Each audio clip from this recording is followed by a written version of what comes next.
નમસ્તે વિદ્યાર્થી મિત્રો, ધોરણ 10 વિષય ગણિત પ્રકરણ 9 ત્રિકોણમિતિના ઉપયોગોની અંદર આજે આપણે બીજા દિવસમાં છીએ.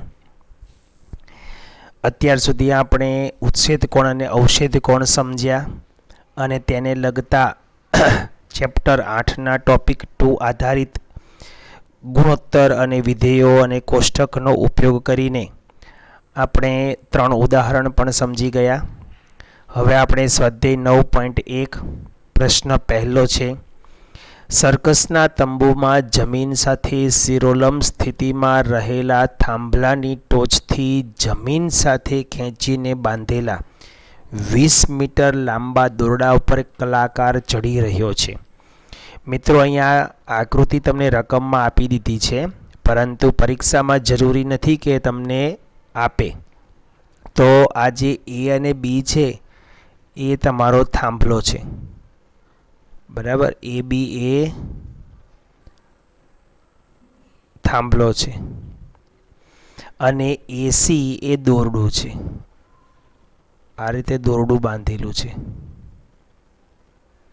અને આ દોરડું 20 મીટર લાંબુ છે, બરાબર. અને શિરોલંબ સ્થિતિમાં થાંભલો છે અને 30 અંશનો ખૂણો બને તે રીતે આ દોરડાને જમીન સાથે અહીંયા ખીલાથી બાંધેલું છે. હવે કલાકાર આમાં ચડશે, અહીંયા ચડે છે. આ દોરડા ઉપર ચડીને ખેલ બતાવવાનો છે, બરાબર. સર્કસ છે એટલે. તો અહીંયા તમારી પાસે એક ખૂણો છે 30 અંશનો. કાટખૂણા સિવાયનો એક ખૂણો હોય અને કોઈ પણ એક બાજુ હોય એટલે આપણે અન્ય બાજુઓને શોધી શકીએ. તો તમારે શોધવાનો છે થાંભલાની ઊંચાઈ, એટલે કે એ બી શોધવાનો છે. પહેલાં જે આકૃતિ છે એ આકૃતિમાં વર્ણન બતાવવું પડશે. તો વર્ણનની અંદર આવશે, ધારો કે એ બી બરાબર થાંભલો,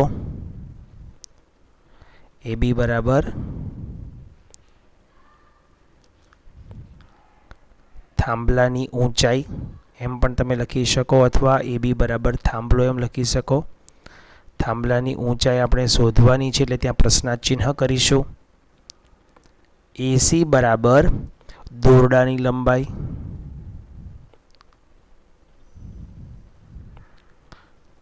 દોરડાની લંબાઈ એનું માપ આપેલું છે તમને 20 મીટર, એટલે ત્યાં તમે 20 મીટર લખી શકો. ત્યારબાદ બીસી ઇઝ ઇક્વલ ટુ શું થાય? બીસી ઇઝ ઇક્વલ ટુ તો કે થાંભલાથી દોરડાના ખીલા સુધીનું અંતર.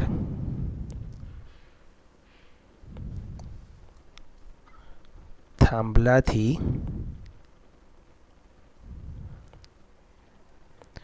દોરડાના અથવા જમીન સાથે બાંધેલા દોરડા સુધીનું અંતર, દોરડાના ખીલા એમ લખીએ આપણે તો પણ ચાલે. દોરડાના ખીલા સુધીનું અંતર એ આપેલું નથી અને શોધવાનું પણ નથી, એટલે ખાલી લખી લીધું એને. ત્યારબાદ ખૂણો એસીબી, એસીબી બરાબર 30 અંશ છે. રકમ ઉપરથી વિગત લખી. હવે એનો ગુણોત્તર લેવાનો છે. તો ત્રિકોણ એબીસી માટે અહીંયા જો એક જ ત્રિકોણ છે તો તમે એબીસી માટે એવું સ્પષ્ટ ન કરો તો પણ ચાલે. જે શોધવાનું છે એને હું પહેલાં લખીશ. મારે એબી શોધવો છે એટલે હું એબીને ઉપર લખીશ અને આપેલો છે મને એસી, એટલે એસીને હું નીચે લખીશ. આ બંને બાજુઓને મારે 30થી જોવાની છે. 30 અંશથી હું એબીને જોઉં તો એ સામેની બાજુ આવે, એટલે અહીં આવે સાબા. અને એસીને જોઉં, 30 અંશથી એસીને જોઉં તો એ કર્ણ છે, તો સાબાના છેદમાં કર્ણ. આ ગુણોત્તર કયા વિધેય માટેનો છે? તો કે સાઈન. અહીંયા એ બી, એસીનું મૂલ્ય છે 20, સાબાના છેદમાં કર્ણ એ સાઈન વિધેય છે, તો સાઈન લખવાના બાજુમાં 30. 30 એટલા માટે કે 30થી તમે નિરીક્ષણ કરો છો એટલે. તો એ બીનો એ બી છેદમાં આવશે 20 ને સાઈન 30નું મૂલ્ય પાછું કોષ્ટક ઉપરથી કોષ્ટકને આપણે નીચે લઈ લઈએ. અહીંયા ઉપયોગમાં લીધું હતું આપણે કંઈ કોષ્ટક. હા, તો હવે આ કોષ્ટકને આપણે નીચે લઈશું.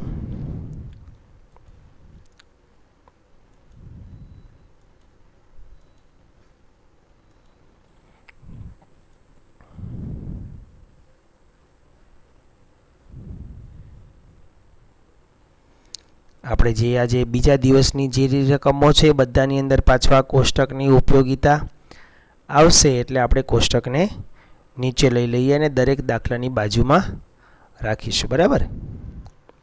તો હવે આ કોષ્ટકમાંથી કિંમતો મૂકી દઈએ. સાઈન 30ની કિંમત 1/2 છે. જુઓ અહીંયા સાઈન 30ની કિંમત 1/2 છે, એટલે આપણે ત્યાં 1/2 લખીશું. હવે આ 20 ઉપર જશે, તો માટે AB બરાબર 20/2, માટે AB બરાબર 10. AB બરાબર 10 મીટર. તો મોટો જવાબ આવશે કે માટે થાંભલાની ઊંચાઈ 10 મીટર થશે. થાંભલાની ઊંચાઈ 10 મીટર થશે. પ્રશ્ન 2 છે. વાવાઝોડાને કારણે એક ઝાડ એવી રીતે ભાંગીને વળી જાય છે જેથી તેની ટોચ જમીન સાથે 30ના માપનો ખૂણો બનાવે છે. મતલબ કે ઝાડ જ્યાંથી ભાંગી જાય છે ને ત્યાંથી તે છૂટું પડતું નથી. એટલે આવી રીતે છે. જોજો મિત્રો, ધ્યાન આપજો. એમ સમજો આ ઝાડ છે.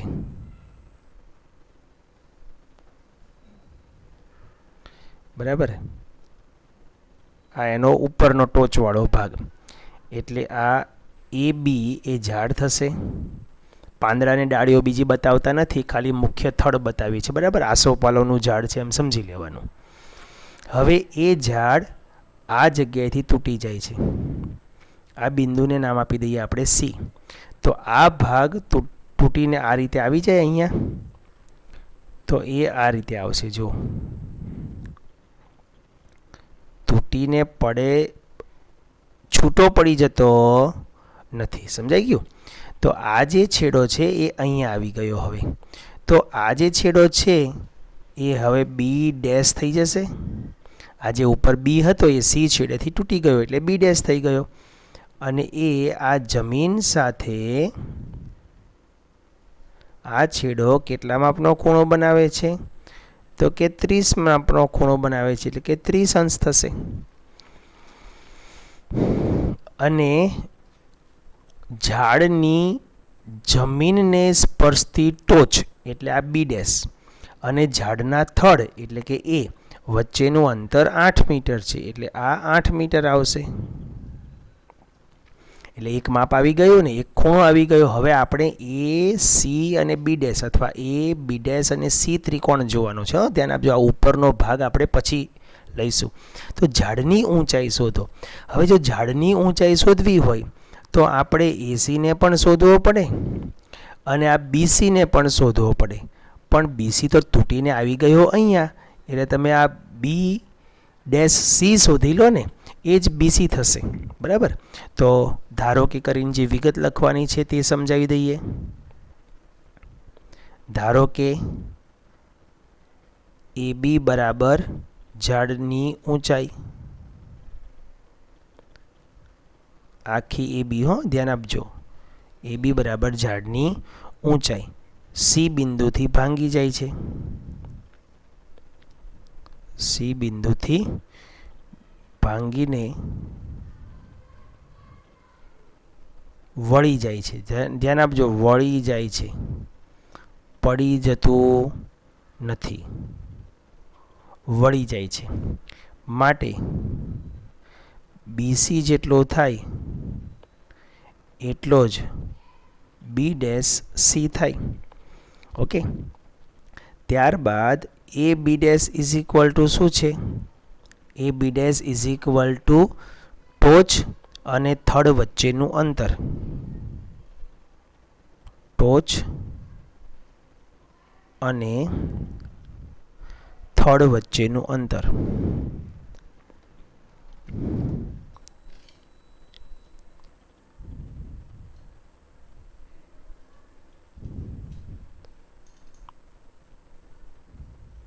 બરાબર 8 મીટર આપેલા છે તથા એક ખૂણો આપેલો છે કયો CB dash A is equal to 30 અંશ. મેં અહીંયા બી ડેશ એટલા માટે લીધો છે કે એ આ બીનું જ પરાવર્તિત થાય છે, મતલબ બી જ અહીંયા આવીને જ રહે છે. તમે અહીંયા અન્ય કોઈ બિંદુનું નામ આપવું હોય તો પણ તમે આપી શકશો. તો તમારી પાસે જે ત્રિકોણ છે એ ત્રિકોણની અંદર બે બાજુ શોધવાની છે. ત્રિકોણ આપણી પાસે છે AC અને બી ડેશ માટે. હવે એમાં તમારે એસીને પણ શોધવો છે અને CB ડેશને પણ શોધવો છે. તો પહેલાં AC માટેનો ગુણોત્તર આપણે લગાડીશું. તો પહેલાં AC લગાડીએ. AC શોધવાનો છે અને આપેલો છે AB ડેશ.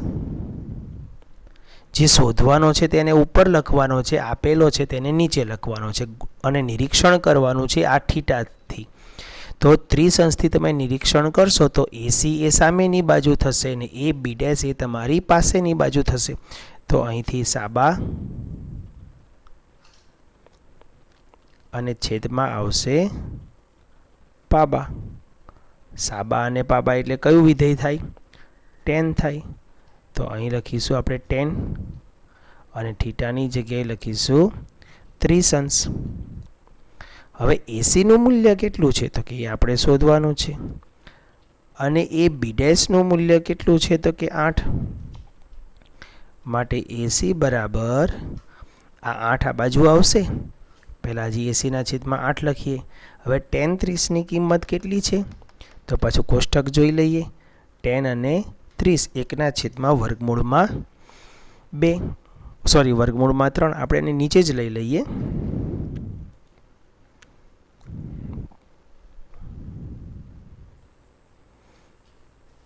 દરેક દાખલા પાસે આ રીતે ખસેડતા જઈશું એને. તમારે શું કરવાનું છે તો કે પૂઠામાં સામે રાખવાનું છે અથવા સૂત્ર બનાવતા કોષ્ટક બનાવતા તમને મેં શીખવાડ્યું છે એ પ્રમાણે તમારે બનાવી રાખવાનું પરીક્ષાના ટાઈમમાં. એકના છેદમાં વર્ગમૂળમાં 3 છે tan 30ની કિંમત. તો માટે AC બરાબર 8ના છેદમાં વર્ગમૂળમાં 3. બરાબર. અત્યારે આને આમ રહેવા દઈએ. આ AC મળ્યો. હવે બાજુમાં આપણે ગણતરી બીજા એક ભાગની કરીશું. કયો ભાગ તો કે CB ડેશ. એ ભાગ તૂટી ગયેલો છે ને, તૂટેલો ઊભો કરો એટલે આખું ઝાડ બનશે કે નહીં? આપણે આખા ઝાડની ઊંચાઈ શોધવાની છે, એટલે કે પહેલી ઝાડની મૂળ ઊંચાઈ શોધવાની છે. CB ડેશ અને છેદમાં AB ડેશ. જે આપેલું હોય એ હંમેશા નીચે જ લખવાનું. નિરીક્ષણ 30થી કરો. 30થી CB ડેશને નિરીક્ષણ કરશો તો એ કર્ણ થશે, એટલે અહીંયા આવશે કર્ણ.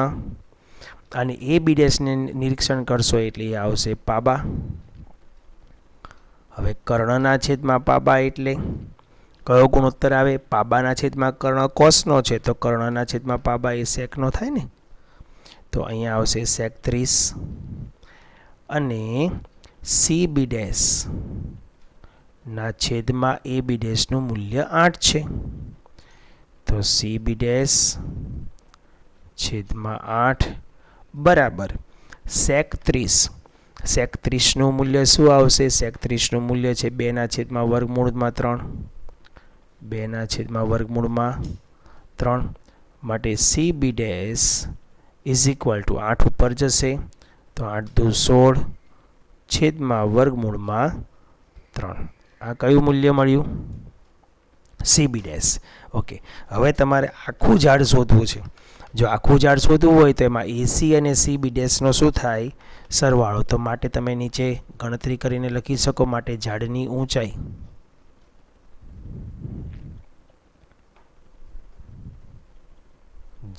ઊંચાઈ બરાબર AC વત્તા CB ડેશ. ACનું મૂલ્ય છે 8ના છેદમાં વર્ગમૂળમાં 3 વત્તા 16ના છેદમાં વર્ગમૂળમાં 3. લસા સરખો છે એટલે 16 અને 8 સીધો સરવાળો કરી દો. 16 ને 8 24ના છેદમાં વર્ગમૂળમાં 3. હવે આ જવાબ તમારો સાચો ગણાય, કારણ કે તમને અહીંયા વર્ગમૂળ 3ની કિંમત કેટલી છે મૂકવાનું કહ્યું નથી. પણ તમારે જો અવયવો પડીને આનું વધુ સાદું રૂપ આપવું હોય તો તમે એ આ રીતે પણ આપી શકશો. જો બતાવું તમને. 24ના અવયવો પાડો તો કે 2, 2, 4 અથવા સીધા 8 તરી 24 જ કરીએ, કારણ કે એના વર્ગમૂળ 3માં 8 આવે છે એટલે. બરાબર. હું 8 તરી 24 કરું છું. 8 તરી. હવે 3ના પાછા અવયવો પાડી દઉં છું, વર્ગમૂળ 3 અને વર્ગમૂળ 3.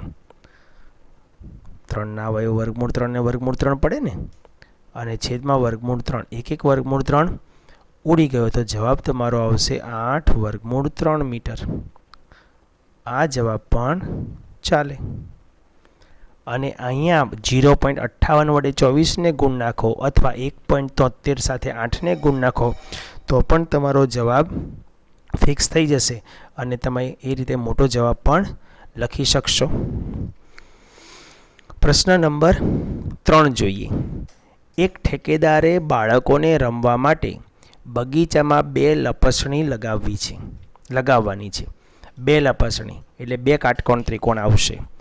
આ માટે તે 5 વર્ષથી ઓછી ઉંમરના બાળકો માટે જમીનથી ઉપરનો છેડો 1.5 મીટર રહે અને જમીન સાથે 30નો ખૂણો બનાવે તેવી અને તેનાથી વધારે ઉંમરના બાળકો માટે 3 મીટરની ઊંચાઈથી સીધો ઢાળ હોય તથા જમીન સાથે 60નો ખૂણો બનાવે તેવી લપસણીઓ પસંદ કરે છે. તો હવે આકૃતિ કેવી થશે એના વિશે તમને સમજૂતી આપી દઉં. પહેલાં 5 વર્ષથી નાના બાળકો માટે તો આ ઊભો ભાગ, બરાબર, લપસણીનો ઊભો, અને અહીંયાથી એ લોકોને લપસવાનું છે. એટલે આ જે AB છે એ સીધી સીડી છે ચડવા માટે અને અહીંયાથી એ લોકોને લપસવાનું છે અને આ ખૂણો આપી દીધો છે 30 અંશ અને આ 1.5 મીટરની ઊંચાઈ છે. જો લખે છે જમીનથી ઉપરનો છેડો, આ જમીન છે તો આ ઉપરનો છેડો આવે ને, આ ઉપરનો છેડો 1.5 મીટર રહે તે રીતે જમીન સાથે 30નો ખૂણો બનાવે છે. આ નિસરણી કોની માટે છે? 5 વર્ષના બાળકો સુધી, 5 વર્ષથી ઓછા.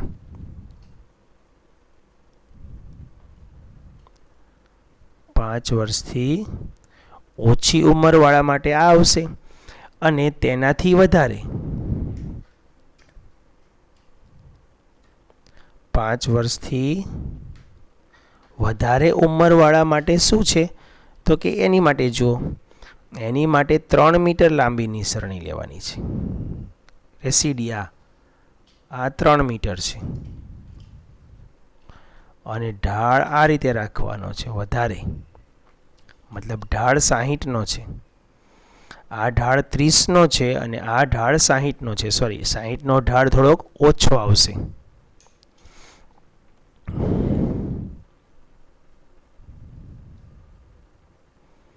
સીધો ઢાળ આમ, બરાબર. તો આ જમીન સાથે કેટલા અંશનો ખૂણો બનાવે છે? 60નો. અને આ જમીન સાથે કેટલા અંશનો ખૂણો બનાવે છે તો કે 30નો. આપણે 30નો ખૂણો થોડોક લાંબો બનાવીએ આ રીતે, જેથી નાના છોકરા પડી ન જાય.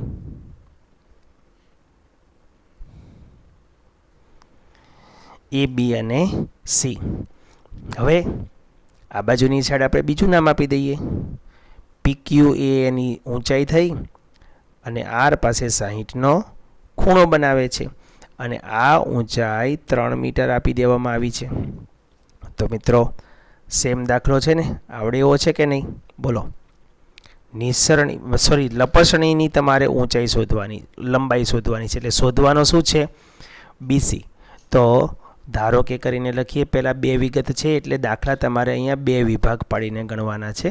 પહેલો વિભાગ 5 વર્ષના બાળકો માટે કરવાનો છે, તો એની માટે તમારે ધારો કે કરીને લખવાનું છે. ધારો કે AB બરાબર, ન સમજાય તો 1.5 મીટર ખાલી લખી શકો. AB બરાબર 1.5 મીટર. AC બરાબર કંઈ લેવાની જરૂર નથી. BC બરાબર લપસણી BC બરાબર લપસણીની લંબાઈ અને જે ખૂણો આપેલો છે તે લઈ લઈએ. BCA બરાબર 30 અંશ. હવે તમારે જે શોધવું છે તે ગુણોત્તર લઈએ આપણે. બરાબર, ત્રિકોણ ABC માટે. ત્રિકોણ ABC માટે તો શોધવો છે આપણે BC અને આપેલો છે તમને AB અને આ બંનેનું નિરીક્ષણ કરો. BC નું નિરીક્ષણ 30 થી કરવાનું છે તો કર્ણ થશે અને AB નું નિરીક્ષણ પણ 30 થી કરવાનું છે તો એ સાબા થશે. કર્ણ છેદમાં સાબા એટલે કોશેક વિધેય આવશે. તો માટે BC નો BC લખું છું હું. AB ની કિંમત તમને 1.5 આપી દેવામાં આવી છે અને અહીંયા લખીશ કોશેક 30 એટલે કે 30 અંશ. તો માટે BC તેમનો તેમ, 1.5 પણ તેમનો તેમ. હવે કોશેક 30 ની કિંમત કોષ્ટકમાંથી લઈએ. કોશેક 30 ની કિંમત 2 છે તો અહીંયા કિંમત મૂકીશું આપણે 2.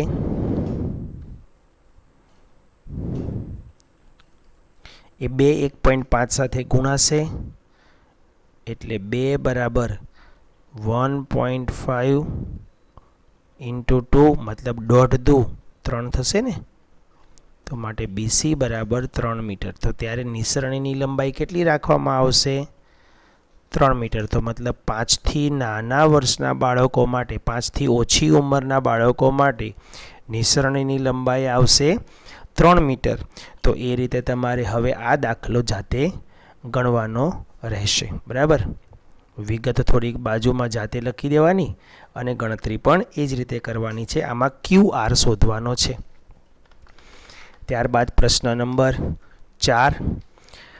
ટાવરના પાયાથી 30 મીટર દૂર રહેલ જમીન ઉપરના એક બિંદુથી ટાવરની ટોચના ઉત્સેદ કોણનું માપ 30 છે. બધા ઉત્સેદ કોણના જ દાખલા છે મિત્રો. અહીંયા એક પણ દાખલો ઉત્સેદ કોણનો આવ્યો હજી નથી. આ ટાવર છે તો આ AB એ તમારો ટાવર થશે. બરાબર, ટાવરના પાયાથી, આ એનો પાયો છે, 30 મીટર દૂર આવેલું એક બિંદુ છે. ઉત્સેદ કોણ તમારો 30 માલુમ પડે છે. તો આ બિંદુ છે, જમીન ઉપરનું બિંદુ C છે. અહીંયાથી જ્યારે આપણે જોઈએ છીએ આ રીતે, ત્યારે તે નજરમાં આ ખૂણો કેટલો બનાવે છે? 30 અંશનો બનાવે છે.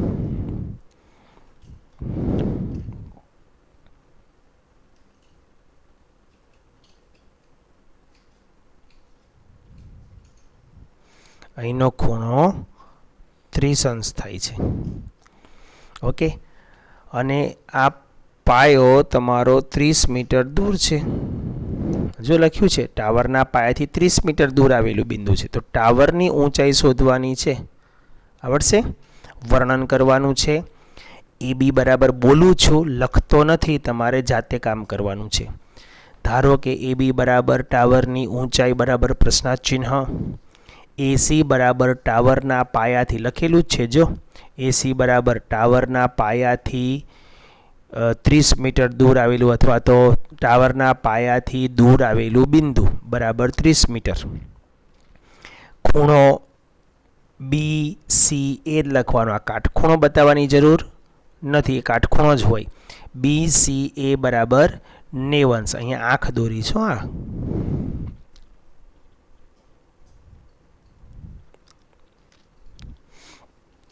તો 30 અંશના ઉત્સેદ કોણથી આપણે જોઈશું તો આ થશે સામેની બાજુ ને આ થશે પાસેની બાજુ. એટલે tan વિધેય લગાડજો એટલે તમને કિંમત મળી જશે. પ્રશ્ન નંબર 5 છે. એક પતંગ જમીનથી 60 મીટરની ઊંચાઈ ઉપર ઉડી રહી છે. ધ્યાન આપજો જુઓ મિત્રો, પતંગ 60 મીટરની ઊંચાઈએ ઉડી રહી છે. તો આ જે પતંગ છે એ અહીંયાથી 60 મીટરની ઊંચાઈ છે, સીધી ઊંચાઈ 60 મીટર, ધ્યાન આપજો. તો આ એ છે અને આ પતંગનું જે સ્થાન છે તે બી છે. આ 60 મીટરની ઊંચાઈ છે, સીધું સ્થાન 60 મીટર, મતલબ લંબ સ્થાન 60 મીટર જમીનથી. આ જમીન છે અહીંયા. આ પતંગની દોરીનો એક છેડો ક્ષણભર માટે જમીન પરના એક બિંદુ સાથે બાંધી દેવામાં આવે છે. એટલે અહીંથી જે પતંગ ચગાવતો હોય એની સાથે એ દોરાને અહીંયા જમીન સાથે બાંધી દેવામાં આવ્યો છે, એમ સમજો. તો આ જમીન ઉપરનું બિંદુ સી છે. આ સ્થિતિમાં દોરીનો જમીન સાથેનો ખૂણો 60 અંશ બને છે. તો હવે આ જમીનને આમ દોર દઈએ.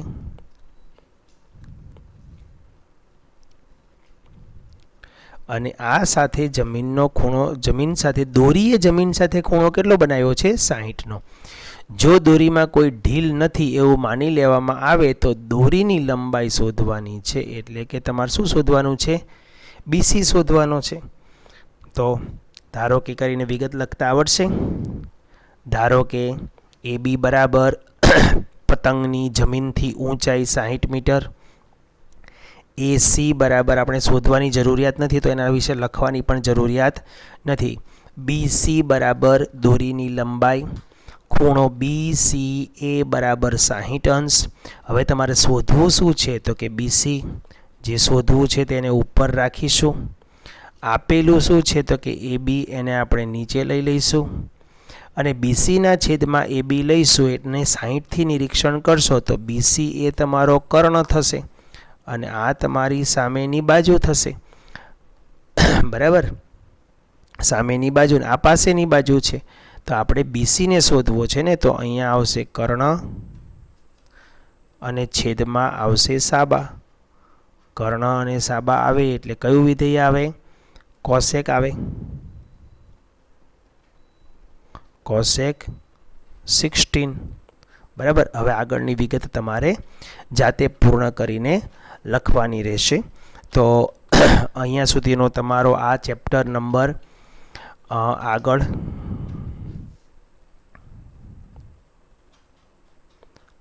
જાતે લખવું અને પૂર્ણ કરવું.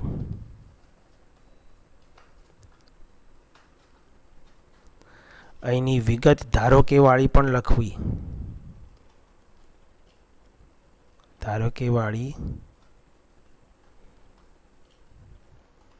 વિગત લખવી. બરાબર. અને અહીંથી આખું જ હોમવર્કમાં આવશે. તો મિત્રો, ધોરણ 10ના નવા ગાઈડલાઈન પ્રમાણે તમારો 70% જે કોર્સ છે એ આ ચેપ્ટરનો અહીંયા પૂરો થાય છે. બરાબર. એટલે બહુ નાનું એવું પ્રકરણ છે અને સરસ મજાનું છે. આવા પ્રકરણો સારા એવા ગુણભાર તમારા કવર કરશે. માટે થોડીક આની પાછળ મહેનત કરીને તમે વધુ ગુણ મેળવી શકો છો. તો આશા છે કે તમે આ પ્રકરણ ઉપર થોડુંક વધારે ભાર આપશો. જય હિન્દ, જય ભારત.